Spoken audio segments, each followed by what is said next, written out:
예, 안녕하세요. 일산백병원 순환기내과 고기용입니다. 예, 오늘 조금 늦게 되어서 죄송합니다. 길이 너무 막히는데 제가 차가 고장이 나서 얼른 서둘러 온다는 게 그래도 좀 늦은 것 같습니다. 제가 오늘 말씀드릴 내용은 슬라이드, 제가 지금 안 보이는 것 같습니다. 네, 슬라이드에서 보여드리는 것처럼 요즘 살이 찐 것 같은데 혹시 몸이 부은 것은 아닐까요? 관련된 내용으로 몸이 부은 것 같을 때 이 검사는 꼭 해보시는 게 좋겠습니다. 라는 내용에 대해서 말씀을 드리도록 하겠습니다. 예, 먼저 몸이 부은 것 같거나 살이 찌거나 했을 때 가장 먼저 생각할 수 있는 것은 비만이겠죠. 그래서 비만은 만병의 근원이라는 것들이 많이 알려져 있고 국민건강보험 관련 사이트에 들어가도 비만을 검색을 하면 만병의 근원이라고 나옵니다. 그래서 비만은 많은 분들이 아시는 것처럼 고혈압, 당뇨, 대사 이상 증후군 등에 대해서 다 연관이 있다고 알려져 있고요.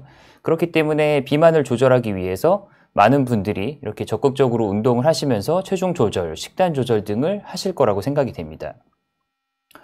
하지만 체중이 늘었을 때 꼭 살이 찐 건지 아니면 몸이 부은 건지 굉장히 고민되시는 분들이 많이 있을 거라고 생각이 됩니다.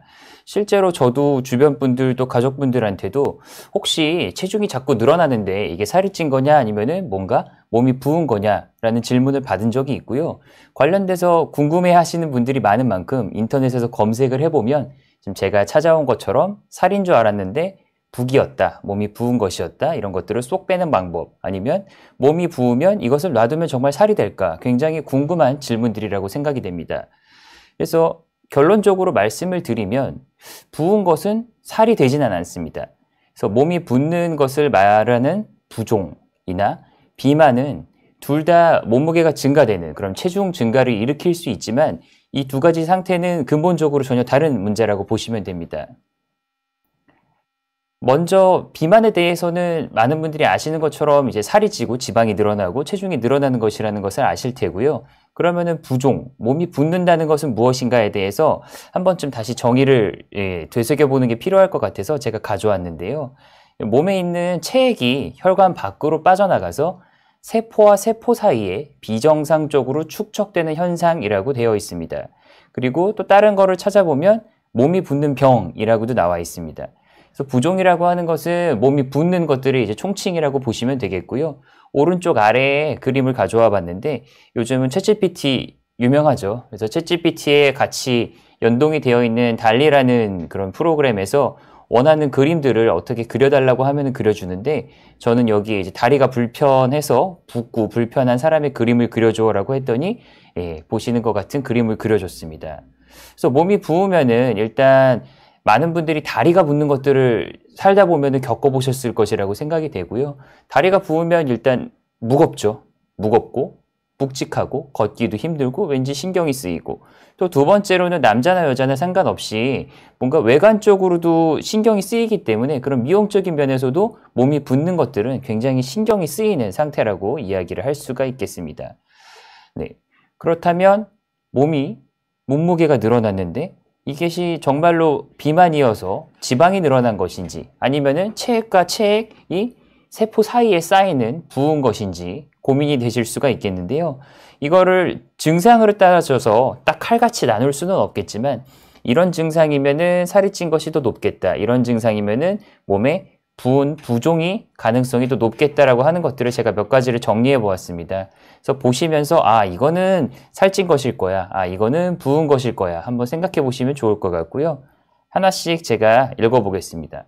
첫 번째로는 몸 전체에 발생을 하고 특히 이제 복부, 엉덩이, 팔뚝 등에 증가가 되고 또 손으로 눌렀을 때 비교적 부드럽고 탄력적이며 몇 주나 몇 달에 걸쳐서 서서히 변화가 발생을 하는 것, 이것이 이제 살찐 것인지 부은 것인지 생각해 보시고요.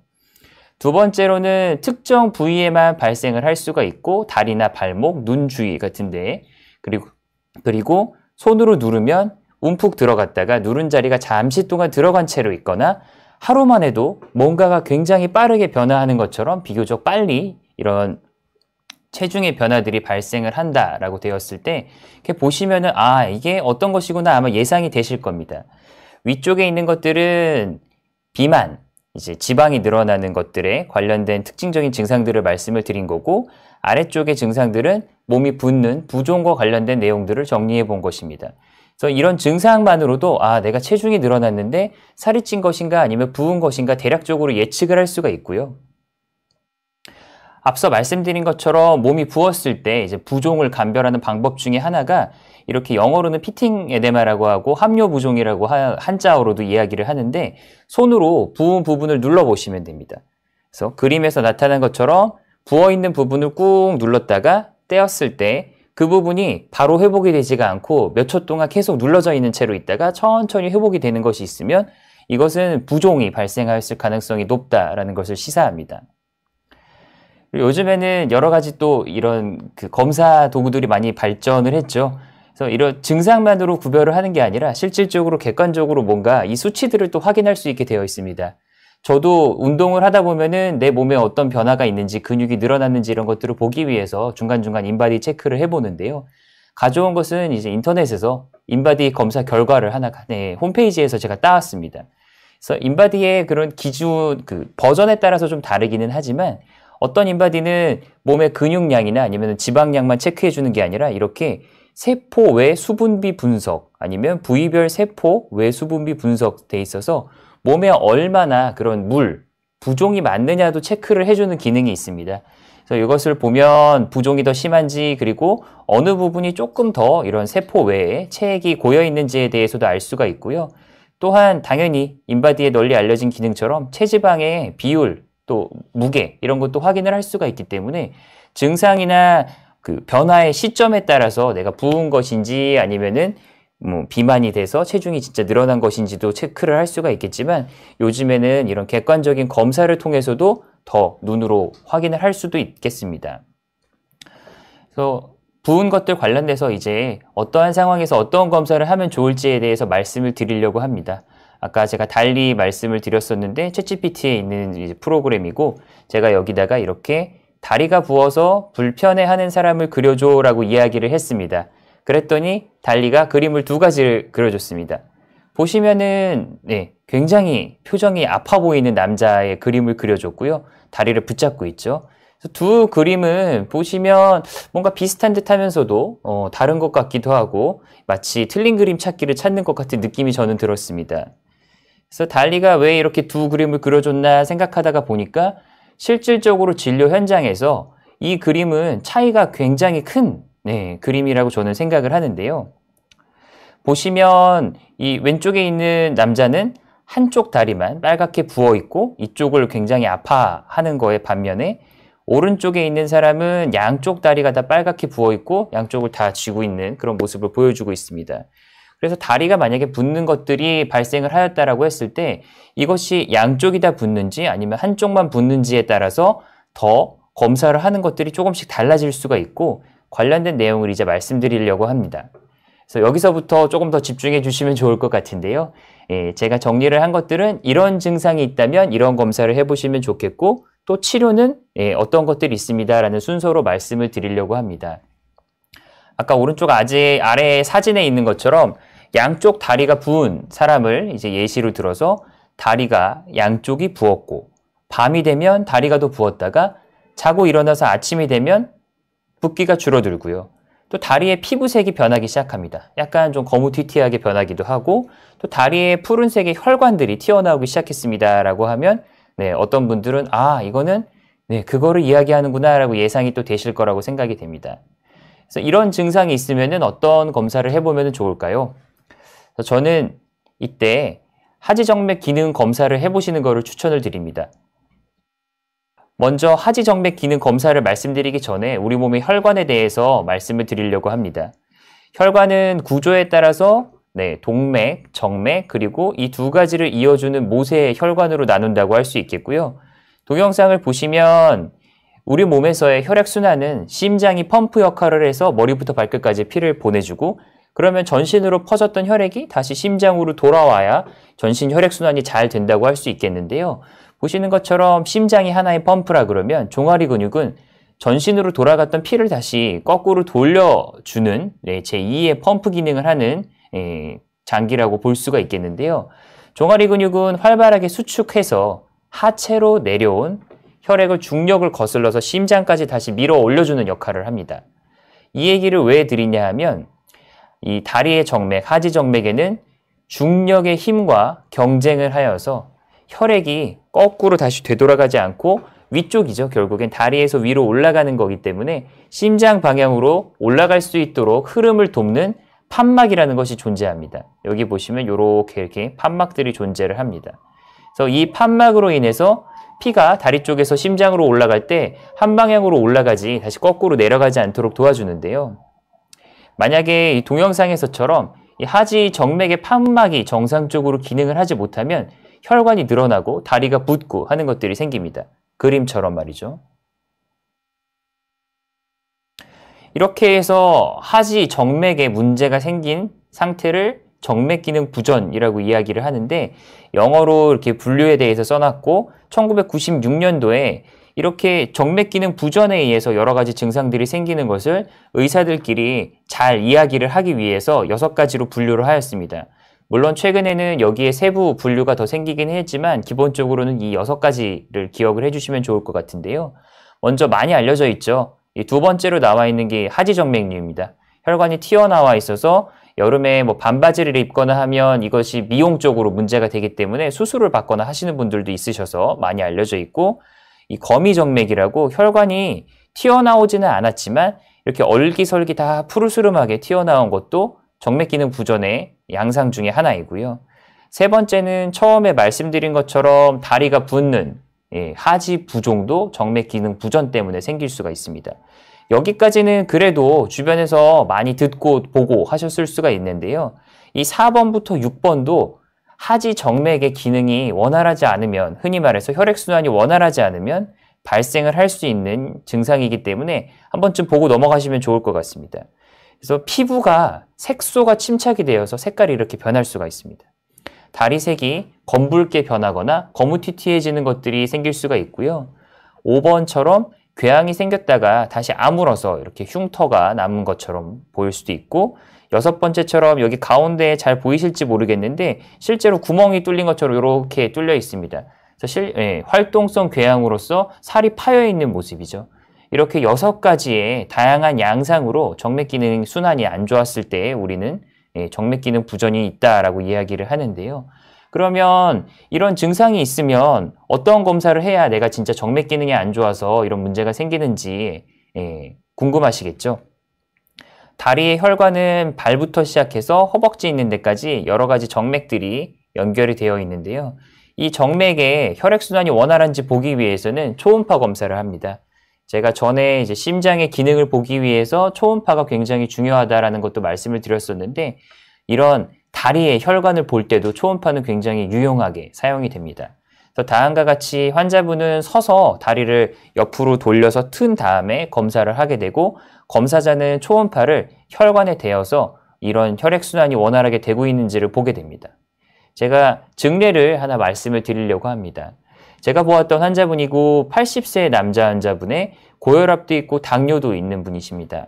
사진에서 보시면 피부색이 약간 양쪽 다 좀 검게 변하고 뭔가 각질도 생긴 것 같고요. 아래쪽에 발목으로 내려가면은 조금 더 검붉은 모습도 보이는 것을 확인하실 수가 있습니다. 여기는 뒷모습에서 봐도 피부가 굉장히 딱딱해 보인다 이렇게 생각이 드실 수가 있고요.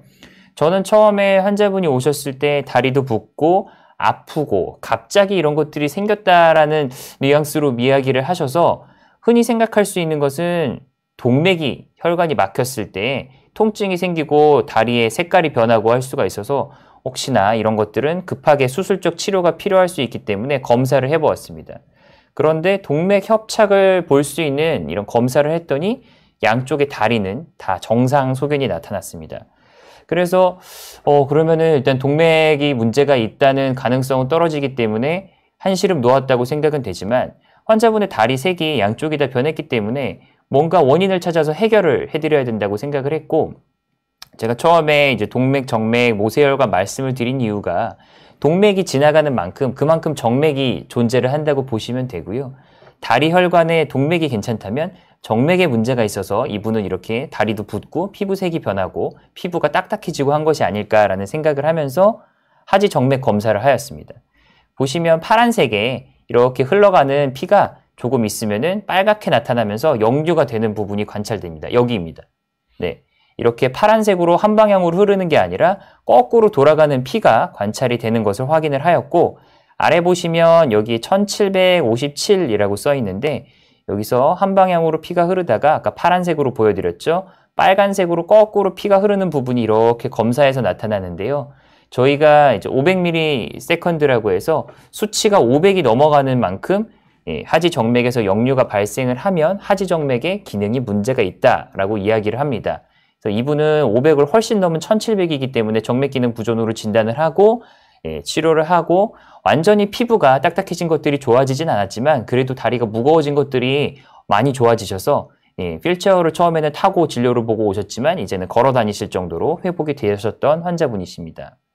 그러면 이 정맥의 기능 부전에 판막이 있다고 하는데 그 판막이 실제로 보이느냐 궁금하실 수도 있겠는데, 잘 보면 보이는 분들이 있습니다.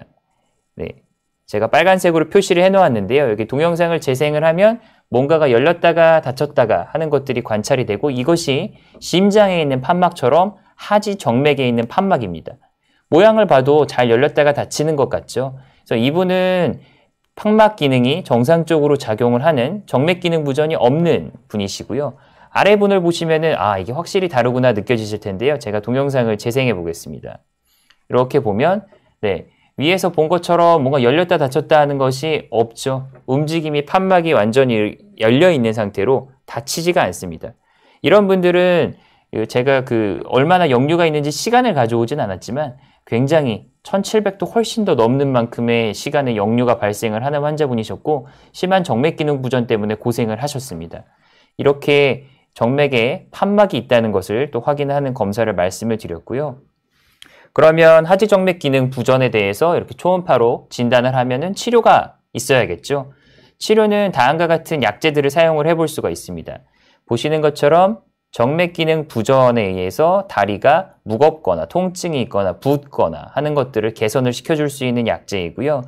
두 번째로는 다리를 이렇게 심장 높이보다 높게 유지를 하는 것이 도움이 될 수가 있습니다.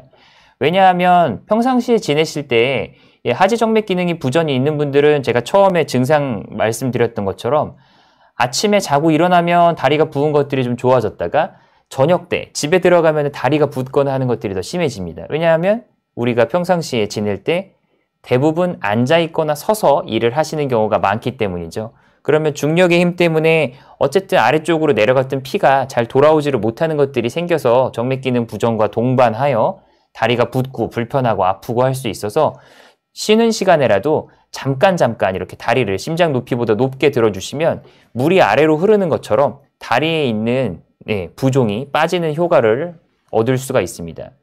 그리고 다음으로는 압박 스타킹을 착용을 하는 것입니다. 달리에다 압박 스타킹을 착용하고 치료를 받는 남자의 그림을 그려줘 라고 했더니 다음과 같은 그림을 그려줬고요. 보시면 이렇게 양쪽에 다 압박 스타킹을 차고 있죠. 압박 스타킹은 여러 가지가 있지만 이제 의료용으로 나와 있는 압박 스타킹을 또 최근에는 의료기 상사나 이런 데서도 구매를 하실 수가 있고요.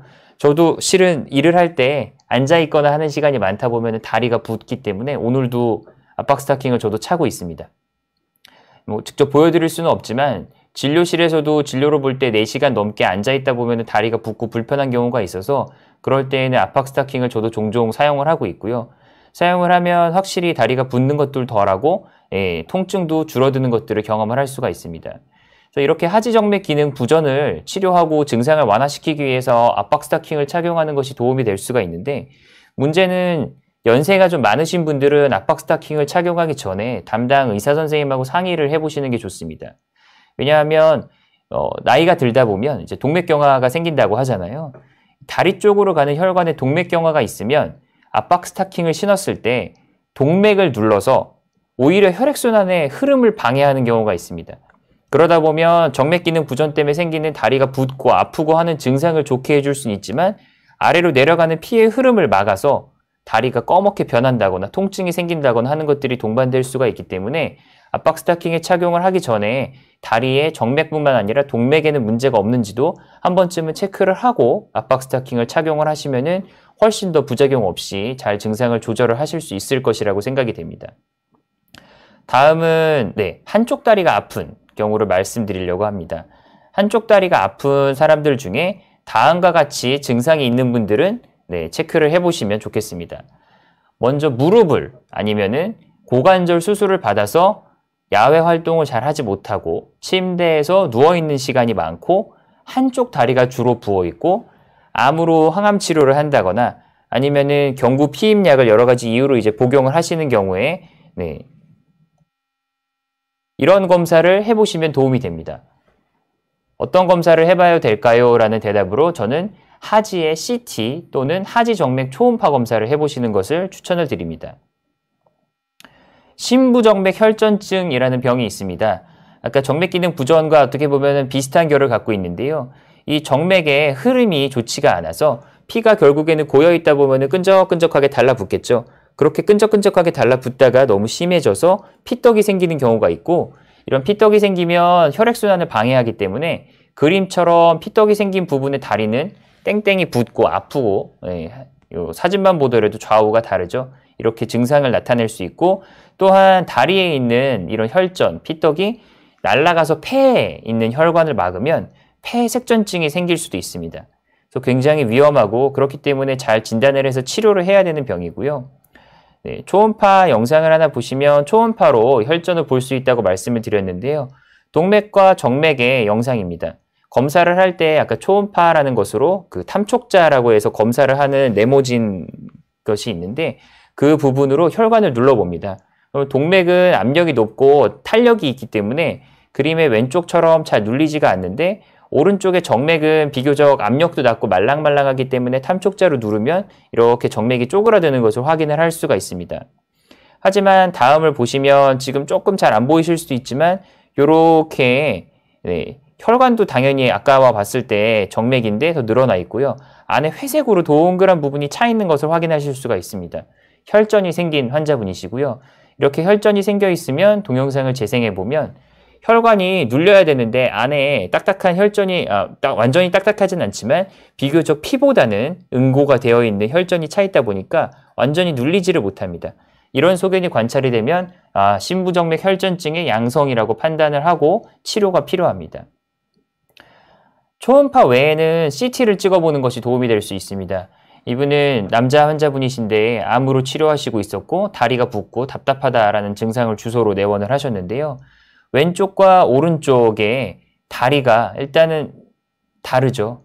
이쪽이 훨씬 더 뭔가 부어있고 커다란 것을 확인하실 수가 있고요. 주변에 여러 가지 조직들이 다 부어있는 상태에서 다리가 부은 것인데 이 부분을 확대를 해보았습니다. 그래서 하얗게 보이는 부분이 동맥이고 옆에 이렇게 조금 더 커 보이는 부분이 정맥인데요. 안에 보시면 아까 초음파에서 설명드렸던 것처럼 회색으로 뭔가가 차 있는 것이 관찰이 됩니다. 이 부분이 혈전이 생긴 것을 CT로도 이렇게 확인을 할 수가 있습니다. 그래서 혈전이 생겨서 거의 이 고관절이 있는 데부터 아래쪽 장단지까지 다 혈전이 있었던 분이시고요. 다리가 엄청 심하게 부어서 어떻게 치료를 하면 좋겠느냐라고 걱정을 하셨는데요. 치료는 대부분 항응고제라는 것을 사용을 하면 많이 좋아집니다. 약물의 종류에 따라서 이제 차이가 있지만 이런 혈액 응고 질환에서 혈전의 생성을 억제하는 치료제이고 헤파린이나 아니면은 쿠마딘이라고도 하는 와파린 약을 쓰거나 신형 와파린이라고 할 수 있는 이런 약제들을 사용을 하면 혈전이 녹아서 좋아지는데요. 이렇게 환자분도 치료를 하셔서 치료 전에는 양쪽 다리가 부은 것들이 달랐는데 치료를 하고 나니까 양쪽이 비슷해지셨죠. 그리고 아까 정맥이라는 혈관에 검정색으로 이렇게 회색빛으로 뭔가가 차 있는 것이 혈전이라고 말씀드렸는데 크기도 크죠. 동맥보다 혈전이 차 있어서 늘어나서 크기도 컸는데 치료를 하고 나니까 동맥보다 사이즈도 더 작아지고 안에 있는 회색으로 차 있던 것들도 사라진 것을 확인을 하실 수가 있습니다.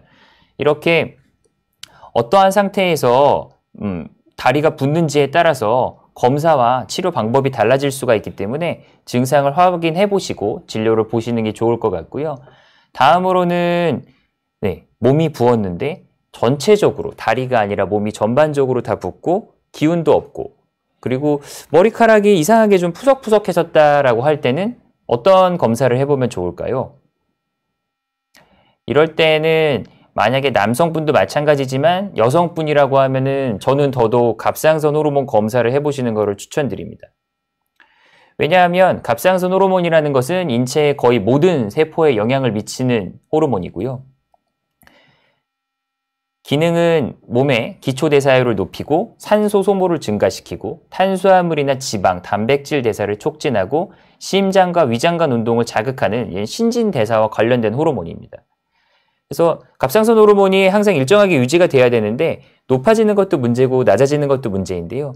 갑상선 호르몬이 너무 증가를 하면 아까 말씀드린 것처럼 신진대사가 지나치게 활성화가 되는 거죠. 몸이 더워지고 땀이 많이 나고 체중이 줄어들고 가슴이 쿵닥쿵닥 심박수가 빨리 뛰고 하는 것들이 생길 수가 있고 갑상선 호르몬이 줄어들면 추위를 많이 타고 체중도 늘어나고 기운이 없고 하는 증상들이 생길 수가 있습니다. 그래서 이렇게 피로한 사람의 그림을 가져왔고요. 갑상선 호르몬이 떨어지면 굉장히 피곤해집니다. 온몸의 대사 속도가 떨어지고 이에 따라서 몸의 모든 기능들이 떨어지기 때문에 머리카락도 거칠어지고 식욕도 없고 잘 먹지 않는데도 몸이 붓고 체중이 증가합니다. 얼굴과 손이 붓는다고 생각하실 수 있을 때 하지만 실제로 전신적으로 전체적으로 다 붓게 되고요. 이런 증상이 있는 분들은 진료를 보시고 갑상선 호르몬 체크를 하시는 게 반드시 필요하고요. 갑상선 호르몬은 초음파 이런 것들을 생각하시는 분들도 있는데 초음파로 하지 않고 혈액 검사를 체크를 하면 비교적 금방 검사 결과가 나오기 때문에 진단 후에 호르몬을 보충하면 몸의 컨디션이 훨씬 더 좋아지시고 체중이 막 붙던 것들도 좋아지는 것들을 확인을 하실 수가 있겠습니다. 다음은 이런 증상이 있을 때는 어떠한 검사를 하면 좋을지 다시 말씀을 드려보겠습니다. 이분은 양쪽 다리가 부었고요. 주로 움직일 때 숨도 차고 답답하다고 하시고 건강검진을 하였는데 심장이 커 보인다는 이야기를 들었다고 하시는 분이었습니다. 이분은 어떤 검사를 하면 좋을까요? 저는 이분에게는 가슴 엑스레이와 심장 초음파 검사를 해보시는 것을 추천드립니다. 위에 엑스레이는 흔히 정상이라고 말하는 엑스레이고 본인의 좌우 가슴 폭에 비해서 이 하얗게 보이는 가운데에 있는 것이 심장인데요. 심장의 사이즈가 반보다 적어야 심장이 이제 크지 않다라고 흔히 이야기를 하는데 아래쪽에 이제 심부전 때문에 병원에 내원하셨던 환자분의 엑스레이입니다. 눈으로 보셔도 양쪽 가슴 폭에 비해서 심장이 굉장히 큰 것을 확인을 하실 수가 있죠. 그래서 이분은 초음파 검사를 했습니다. 그래서 삼천판에 문제가 있었는데 저희가 초음파 검사를 하면 심장이 실시간으로 움직이고 판막이 열리고 닫히는 것뿐만 아니라 도플러라고 하는 색깔을 입혀서 심장 안에서의 피의 흐름을 체크를 할 수가 있습니다. 그래서 다음과 같이 뭔가 무지갯빛으로 빛나는 것이 없어야 정상적으로 판막이 작동을 하는 것인데요. 아래쪽에 보시면 무지갯빛으로 아래쪽으로 쏟아지는 피의 흐름을 관찰을 하실 수가 있습니다. 삼천판이라고 하는 판막이 열렸다가 닫혔을 때 꽉 맞물리지가 않고 공간이 생기면서 그 사이로 혈액이 역류하는 그런 삼천판 역류가 있었던 환자분이십니다. 그래서 이분은 왜 그러면 삼천판 역류가 다리가 붓거나 하는 증상이랑 연결이 되어 있느냐에 대해서 말씀을 드리려고 합니다. 다리에 있는 혈관은 다리로부터 쭉 이제 심장으로 피가 돌아와야겠죠. 돌아올 때 우심방에서 우심실을 지나서 폐 쪽으로 갑니다. 흔히 전신을 돌고 나서 깨끗하지 않은 피가 폐로 가서 다시 깨끗하게 걸러진다라고 알고 있으시잖아요. 이러한 경로를 통해서 혈액순환이 이루어지는데 삼천판은 이 부분에 있습니다. 만약에 삼천판에 역류가 생기면 삼천판에서부터 피가 폐로 가지를 못하고 거꾸로 돌아가겠죠. 그러면은 우심방 그리고 아래쪽으로 내려가는 하지로 피가 역류가 되는 것들이 압력과 그런 용적이 과부하가 걸리면서 아래쪽에서 피가 올라가야 되는데 못 올라가는 상황이 생깁니다. 마치 고속도로에서 차가 정체가 시작되면 뒤에까지 쭉 다 막히기 때문에 이런 일들이 생길 수가 있습니다. 그래서 이 부분은 수술을 해서 삼천판의 역류가 굉장히 줄어든 것을 확인을 하실 수가 있고 심장도 사이즈가 줄어든 것을 확인하실 수가 있습니다. 그리고 마지막으로 손발이 붓고 얼굴도 붓고 하는데 약이 바뀌었거나 최근에 약을 새로 복용하신 경우에 이런 것들을 체크해 보시면 좋겠다라는 것으로 마무리를 짓도록 하겠습니다. 진통제나 혈압약을 복용하지 않는지 한번 확인해 보세요. 진통제를 많이 사용하시는데 브루펜이라는 이름으로 되어 있는 비스테로이드성 진통제는 부종을 일으킬 수가 있습니다. 체액조류나 부종의 원인이 될 수 있기 때문에 최근에 진통제를 복용을 하면서 몸이 부었다고 하면 필요하지 않은 진통제라고 하면 이 진통제를 중단하는 것만으로도 몸이 붓는 것들을 호전을 시킬 수가 있고요. 관련 기전에 대해서는 넘어가도록 하겠습니다. 그리고 두 번째로는 혈압약에는 여러 가지 종류가 있는데 이 혈관을 수축시키고 심장을 수축시키는 칼슘 채널이라는 게 있고 이 칼슘 채널을 차단해서 혈관을 이완시켜서 혈압을 낮추는 칼슘 채널 차단제라는 혈압약이 있습니다. 하지만 이 혈압약 중에서 일부는 혈압을 낮추기 위해서 혈관을 확장시키는데 한쪽 혈관만 확장을 시키면서 이쪽이 확장이 안 되다 보니까 주변으로 체액이 빠져나가는 것들을 일으키는 경우가 있습니다. 그래서 모세혈관으로 체액이 이동을 하면서 몸이 부을 수가 있는데요. 그렇다고 해서 칼슘 채널 차단제가 나쁜 약은 아닙니다. 그림에서처럼 우리나라 고혈압에서 1차 약제로 권고가 되고 있는 약제이고 관상동맥 확장 작용이 있어서 협심증에도 굉장히 효과적인 약제입니다.